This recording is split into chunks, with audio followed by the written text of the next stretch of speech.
మీ business ఏదైనా మీ ఊర్లో promotion చేయాలంటే అది సుమన్ టీవీతోనే సాధ్యం. ఇప్పుడే సంప్రదించండి.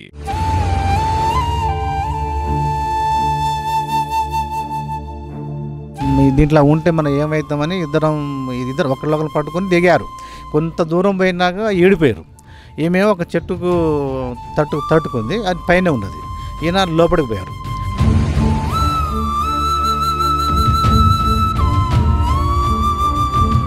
ఎక్కడికి వెళ్ళినా సరే వాళ్ళిద్దరు వెళ్తారు. ఒక తండ్రి కూతురు కాకుండా ఒక ఫ్రెండ్లా ఉండేవాళ్ళు.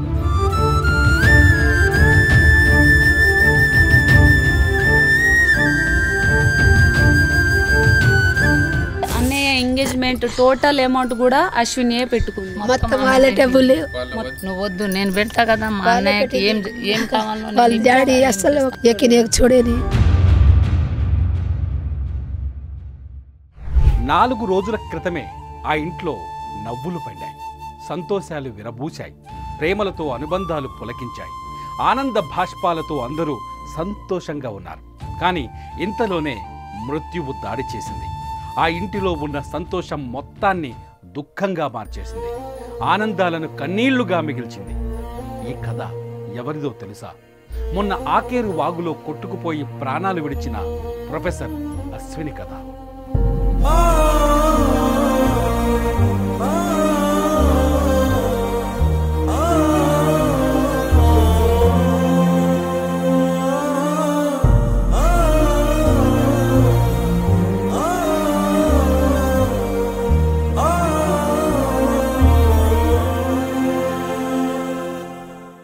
సైంటిస్ట్ అశ్విని, ఆమె తండ్రి మోతీలాల్ మరణం కుటుంబ సభ్యులనే కాదు, యావత్ తెలుగు రాష్ట్రాలనే కన్నీళ్లు పెట్టిస్తోంది.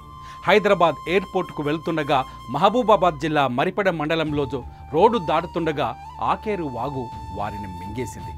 ఆగస్టు 29న తన సోదరుడు అశోక్ నిశ్చితార్థం కావడంతో ఊరు వచ్చింది అశ్విని. ఫంక్షన్లో మోతీలాల్, అశ్విని కలిసి డాన్స్ కూడా చేశారు. ఆ రోజు మోతీలాల్ కుటుంబం ఎంతో సంతోషంగా గడిపింది. ఆ దృశ్యాలను చూస్తే ఇప్పుడు గుండె తరుక్కుపోతోంది. మా తమ్ముడు గారు చేసిండు, నేను ఇట్లా మునిగిపోతానా, మీకు కూడా ఫోన్ చేశాను.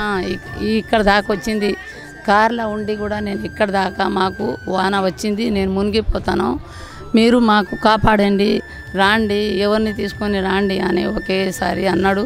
అన్నాక కూడా మేము దబ్బున బండి వేసుకొని వచ్చిండు. మా పిల్లలు ఏం చేసిండ్రంటే, మా అమ్మ ఏమైనా అయిపోయింది తమ్ముడు మాట అయిని అనేసి నాకు చెప్పకుండా వెళ్ళారు. వెళ్ళినాక నాకు ఫోన్ చేసిండ్రు. నేను ఫోన్ చేస్తే ఏం కాలేదమ్మా, ఇగో ఇట్లా కొద్దిగా ఇరుక్కపోయింది, బుడదల ఆగిపోయింది, కారు తీసుకొస్తాను. చూశారుగా ఎంత సంతోషంగా ఉన్నారు. ఒకరి చేయి పట్టుకొని ఒకరు హుషారుగా డాన్స్ వేశారు. కొడుక్కి పెళ్లి చేస్తున్నా అనే సంతోషం మోతీలాల్ ముఖంలో కనబడితే అన్నా వదిన జంటను చూసి అశ్విని మురిసిపోయింది. కానీ ఆ రోజు వారికి తెలియదు, ఈ ఆనందం వెనుక ఘోర విషాదముందని, మళ్ళీ మేమంతా కలిసి డాన్స్ చేయలేమని, ఈ లోకంలో ఉండలేమని. ఎలా అయితే ఒకరి చేయి పట్టుకొని ఒకరు డాన్స్ వేశారో, వరద కొట్టుకుపోయే సమయంలో కూడా ఆ తండ్రి కూతురు ఒకరు చేయి పట్టుకొని ఒకరు ఉంటారు. ఎక్కడికి వెళ్ళినా సరే వాళ్ళిద్దరు వెళ్తారు. ఒక తండ్రి కూతురు కాకుండా ఒక ఫ్రెండ్లా ఉండేవాళ్ళు.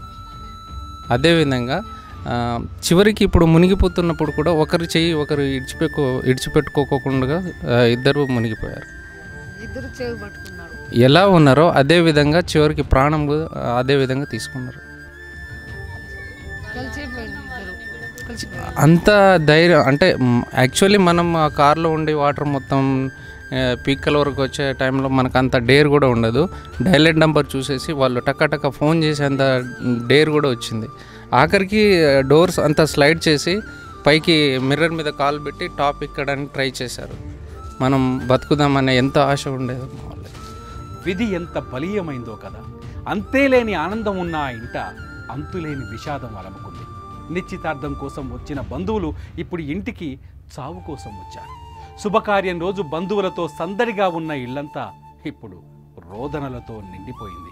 కరెక్ట్గా 4:30కు నాకు కాల్ వచ్చింది. అన్నయ్య నాకు కాపాడు ఏమైందని అంటే ఇట్లా నేను కార్లో పోయి ఇరుక్కున్నా, వరద రావడం జరిగింది. పైన ఒక 2-3 చేలు తెగడం వల్ల నాకు అది తెలవగా నైట్ నేను పోవడం జరిగింది. ఇట్లా నేను తట్టుకున్నా, నీకు మన బంధువులు ఉన్నారు కదా, వాళ్ళకి వెంటనే ఇన్ఫామ్ చేసి నన్ను కాపాడన్నా అని వాళ్ళు ఏడవడం జరిగింది. మా ఇంటి వాళ్ళు అందరం, మా కుటుంబ సభ్యులందరం అప్పుడే లేవడం, అప్పుడే మేము అసలు ఏం చేయాలనో అర్థం కాక మేము కూడా అసలు అప్పుడే ఏడవడం జరిగింది. దీంట్లో ఉంటే మనం ఏమవుతామని ఇద్దరు ఒకళ్ళొకరు పట్టుకొని దిగారు. కొంత దూరం పోయినాక ఈడిపోయారు. ఈమెమో ఒక చెట్టుకు తట్టుకుంది, అది పైన ఉన్నది. ఈయన లోపలికి పోయారు. అంటే మన అశ్విని గారు దొరికారు, నాన్నగారు దొరకలే. నెక్స్ట్ రోజు మళ్ళీ పోయాం మేము. అక్కడనే ఉంటుంది అనిపోతే సేమ్ అదే ప్లేస్లో ఉన్నారు, అంటే కొద్దిగా దూరంలోనే ఉన్నారు ఆయన మాత్రం. అశ్విని ఎంత గొప్ప అమ్మాయి! ఈ విషయం ఆమె గురించి తెలిసిన ప్రతి ఒక్కరూ చెబుతున్నారు. ఊరుకు ఊరు కన్నీరు పెడుతోంది. స్నేహితులు, కుటుంబ సభ్యులు అశ్విని మరణాన్ని జీర్ణించుకోలేకపోతున్నారు. కారులో వెళ్ళలేకపోయినా బాగుండేదేమో అంటూ గుండెలు బాదుకుంటున్నారు.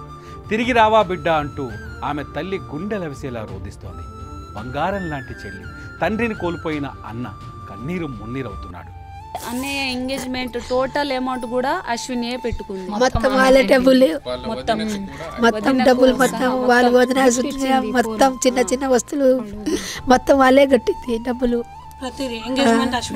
మొత్తం వాళ్ళే చేసింది. నువ్వు వద్దు, నేను పెడతా కదా మా అన్నయ్యకి ఏం కావాలో. వాళ్ళ డాడీ అసలు ఒక రూపాయి కూడా ఇవ్వలే. లాస్ట్ చివరి క్షణాలు వాళ్ళిద్దరు, అంటే అన్నయ్య అశ్విని ఇద్దరు షాపింగ్ చేసి వచ్చారు. నేను పోలే, వాళ్ళే గాజులు తీసుకొచ్చింది. ఏదైనా వాళ్ళే తీసుకొని 4 రోజులు పోయింది ఖమ్మం. నేను పోలే. అమ్మ నాకు ఏం తెలియదు, నువ్వే తీసుకురా, మొత్తం నీకే తెలుస్తాయి కదా, నువ్వే తీసుకురా అని వాళ్ళకి పంపినా. మంచి డాన్స్ చేసింది.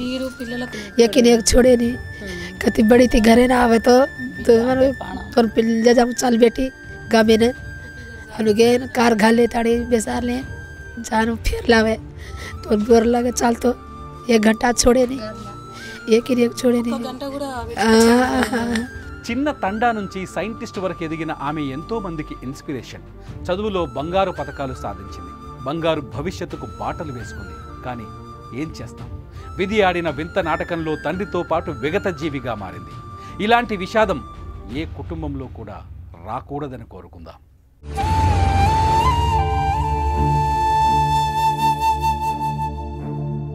దీంట్లో ఉంటే మనం ఏమవుతామని ఇద్దరు ఒకళ్ళొకరు పట్టుకొని దిగారు. కొంత దూరం పోయినాక ఈడిపోయారు.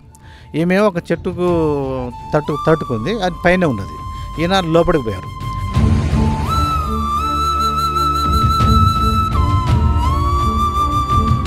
ఎక్కడికి వెళ్ళినా సరే వాళ్ళిద్దరు వెళ్తారు. ఒక తండ్రి కూతురు కాకుండా ఒక ఫ్రెండ్లా ఉండేవాళ్ళు.